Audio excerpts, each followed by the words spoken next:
Hey guys, it's Scott with Scotty B Cards. In this video, I want to talk about the time I opened up a card shop and what it takes to open up a card shop.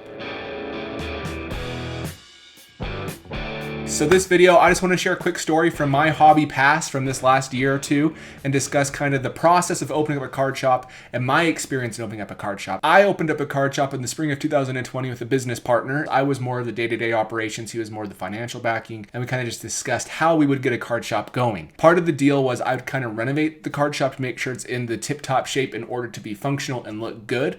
And it was a very long process, which I'll dig into here later. A little backstory: here in Logan, Utah, there is a Taco Time, and it's just like a local restaurant. And above the Taco Time in the 90s and early 2000s was a sports card shop. So the sports card shop was just above the restaurant, up these stairs. And when you got upstairs, it was its own little business up above that the owners had. Their sons ran it, and it was a good time. It was basically a really big, important hobby area here for the community, and it closed down in the early 2000s, and we decided to talk to the owner, and we reopened it. So I just want to kind of give you some backstory on why we chose this location, why it was a good location, and all those things. Before we start, if you are a sports card, trading card, baseball card fan, then this is the channel for you. We post 2 to 3 times each and every week exclusively about this content. All right, let's jump right into it. So here is what the shop looked like 20 years later in the year 2020. On these shelves in the back over here, I remember there were actually some signs saying what was there, the 2000 victory. And so the last time they had product was the year 2000. And you can see it, they left basically everything. Here's the shelving they had. Here are some old cases for the cards, the display cases, the old desk. It turned basically into storage, and it kind of got dilapidated because the ceiling right here just had a little issue right before we opened where a pipe burst, and so it kind of flooded on top of these shelves. So they were useless and they didn't really look great anymore. So it was a tough prospect to start, but once we got it going, it looked better, and I'll show you that process. Here is the actual down area where there's like the platform, and then it goes down a little bit. This is what this area is. This is what we were looking at. A lot of garbage we had to take out and a lot of stuff we had to sort through. You can see these computers are here from 20 years ago, and they haven't been used since then. And then here is the other direction. This little nook right here we left for Taco Time as their storage, but you can even see some more of the water damage up above on this beam. You can see it right here, and you can see it again in this photo. On top of that, we have a swamp cooler that does not work anymore, so I wanted to get rid of that because it was not worth anything. It looked really bad. And so what we did is we had to basically scrap everything. We took almost everything out. So here's the next step. We did this for a couple days, couple trips to the dump. We kind of tossed everything and anything we could. And once we got everything out of here, you can kind of see it start to take shape. A little bit of old paint. Here's some more shelving they had the cards on, because this is where the area where people would break was. A little table was down here. And then here's the actual cases. We decided to keep the cases, which was good. It just took a lot of work to make them look reasonably good again. And we ended up fixing the ceiling. We ended up fixing everything all the way down and repainted that as well. And we took out the swamp cooler here. We left this little area for the Taco Time as storage. We hung a curtain up so that way it wasn't too intrusive for our business, and it was a good place to hide what they needed to hide for their business. Here's me ripping out those old shelves. I'm even wearing the Rockies hat. I ripped out all the shelving. They were really gross and kind of moldy again because the ceiling broke down. You can kind of see the color. This is the original color, then they repainted and painted around it because it was such a big thing to move. They thought that they probably never would have to move it, but we did. So it had multiple different colors, and it just didn't look very good. The next thing is we made a logo. We put it up. It kind of looks really reminiscent of my Scotty B Cards logo because I like that design. We put this up on the outside to let everybody know that we were available and back in business. Here's my wife again as she's helping clean the display cases, and it took some effort. Here's an example of how much dirt and dust had settled from the past. Here's that nasty swamp cooler. This is one wipe of the dust, and this is what it came out to be. Here's me and my dad painting. You can tell by my red eyes that was from painting and being there all day from nothing else. It was a lot of work and a lot of painting. The ceiling was very high, so it took a lot of paint and a lot of time, and we had to make sure we got to every corner, which was tough because this desk was very big and you couldn't really move it. We ended up getting it well. Here's an example of the windows that we repainted, and this is kind of what it looked like when it was getting closer. You can see some big progress as we were actually digging into everything here. The display cases are clear, the carpet's clean. cleaner. The cases are able to be see-through and the walls look much better. Again, this is the previous color. This is where we're at now.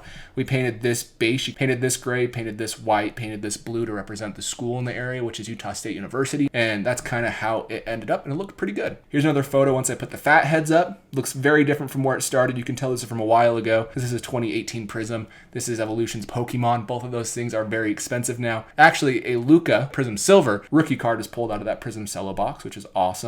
And here's another angle from the original angle back towards the sitting area. Here's that sitting area. We painted this gray and painted this white, and I hung a sheet of some 1990 baseball cards, one of the lower end brands, just because it was only like 20 bucks. So it looks really good.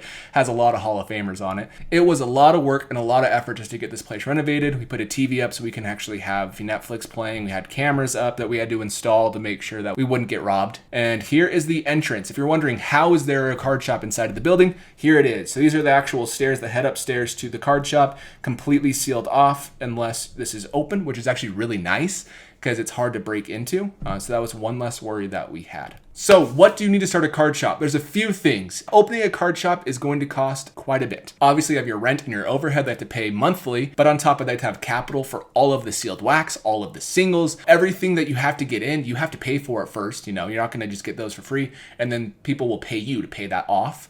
And so if you don't have a lot of capital just sitting around to pay for these things, then it's not going to be a reasonable objective for you. Plus, you know, if you're looking at $1,000 a month for rent or more, you got to make sure you're selling quite a bit of cards to make a profit enough to actually pay for it. On top of that, you need to find a distributor, which is actually going to help you have boxes at a reasonable price. You know, you can buy boxes on eBay and mark them up 5% after you receive it, which is great. And that's what you have to do at the beginning. That's what I did at the beginning, but you're not going to make any money doing that. And if you have really high overhead, it's just not going to work. One thing I will say is once you find a distributor, once you buy product from them, it's going to be a little bit more than market. And once you show them that you're willing to be there for a while, that's when they'll start giving you wholesale prices, which is going to help you have better prices and actually turn a profit.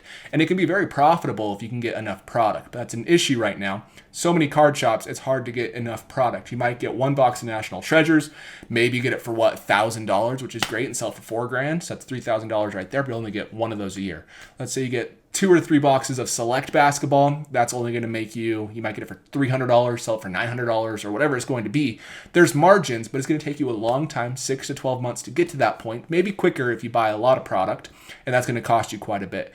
On top of that, you need to have a revolving door of singles. If people come to your card shop all the time, you want to make sure you have new product consistently, or else they're going to get very bored very quickly, and that is something that you need to really have. You also need to provide dollar boxes, quarter boxes, $5 boxes. All of these things will really hold a customer in your area to your shop, and that's important. So on top of all of that, you need 2 extra things. One is marketing. You have to make sure you're marketing this well. That can be through radio ads, that can be through word of mouth, that can be through Facebook retargeting ads. All of these things are available, even Instagram ads, or just building an Instagram site, like building an Instagram account and then using that to really show your product. A lot of really big card shops are doing that, and it really helps. But that's not always enough, because if people don't know about your shop, you're not going to sell anything. You'd be surprised how many people in the area want to come to your shop, but you need to make sure they know about it first.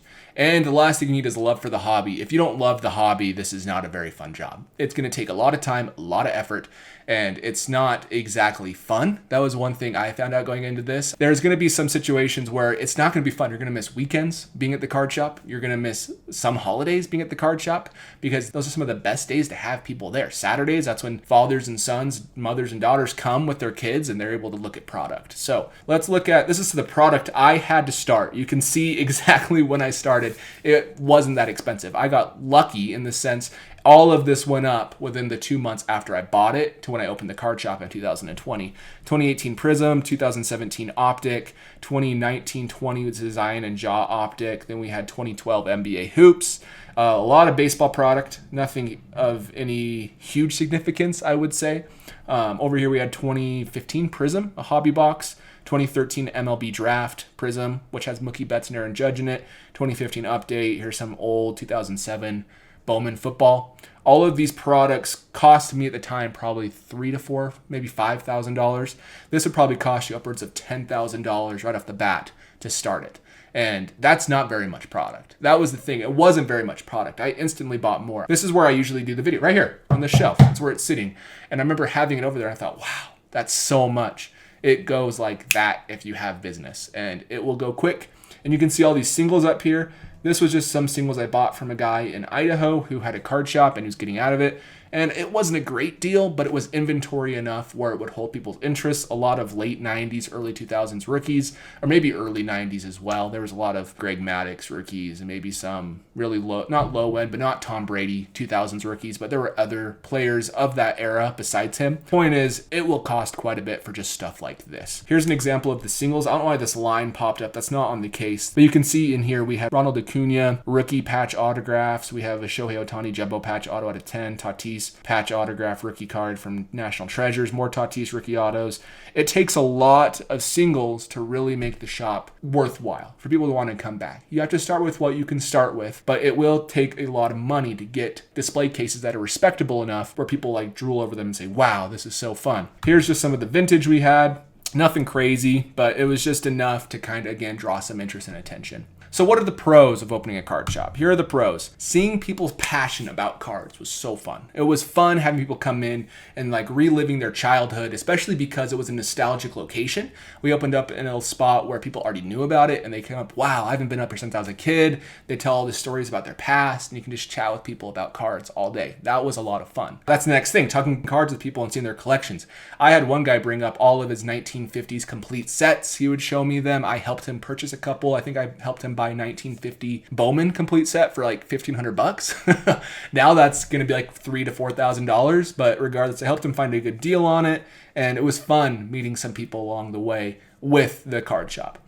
Watching people pull big cards in person is so fun. It's a little bit different than when you see on Instagram. We're just flooded with all of these amazing pulls that me and you probably will never, ever experience. But when you're in person and see people pay for something and have that payoff be rewarded with the big card and it pays off everything, it's really exciting, especially when it's who they were chasing. We had some big pulls. In the little bit we were open, we had a Zion autograph out of 25. We had a Lucas Silver out of 2018. We had Donovan Mitchell silver stuff out of that Optic, plus a Bam checkerboard, Bam Adebayo checkerboard. That's the stuff I can think of, but there was a lot more. A lot of really big stuff. Jason Tatum rookie autographs out of Hoops, which is really random. But the point is that was fun. Plus, it was fun working in the industry that I love. It was fun being able to share something I know so much about, and it was great there. The cons. There's lots of downtime, especially when you first start. You're going to sit there and maybe talk to 2 or 3 people a day for the first couple weeks, and you have all this hype. You open it up. It's like, if you build it, they will come. You build it and they don't come. It doesn't happen.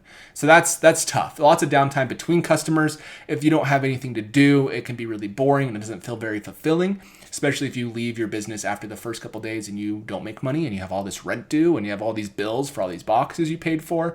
It can be stressful.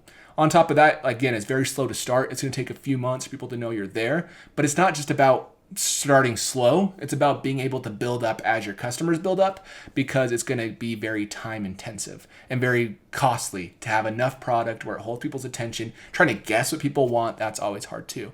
There's always people trying to take advantage of you, offering really low. They may be looking for dollar boxes every day to see what they can kind of snag and make a couple bucks on, arbitrage opportunities, which is fine. I always had priced things very respectable, like usually 20% lower than eBay, unless it was a big card and I put it pretty close. But there were deals to be had. I remember that's what I wanted to make sure we had at a card shop, is really good opportunity for others to actually have, to buy a card and to feel good about it. I'd always give deals to younger kids as well. And so I'd always be more than willing to bargain with like the youth, anybody under 15 years old, just because I want them to love the hobby like I did when I was growing up. Bargaining was annoying. People would say, well, I've already bought this. And it's like, yeah, but I still have to make money. I can't just give you something because you bought something. That's not how this works. So that got really annoying really quickly. People trying to take advantage of you and bargaining. Missing weekends. Every Saturday I was there. Every Friday, every Saturday till 5 p.m. I was there working, which was tough. And it made it so it was really exhausting. On top of that, working in the hobby that I love. The same thing that was a pro in the first slide is a con, just because of the fact that I had to think about cards all day for work, talk about cards all day. Then you come home and you want to sit down and enjoy your collection, but it's a little bit tougher when you're not able to hire somebody yet to be there because you aren't making enough money and you're the guy. You're doing the shipping, you're doing the buying, you're doing all of that. It can be tough when it's the hobby you love, and it kind of kills it a little bit. The hobby's going to be completely different for you.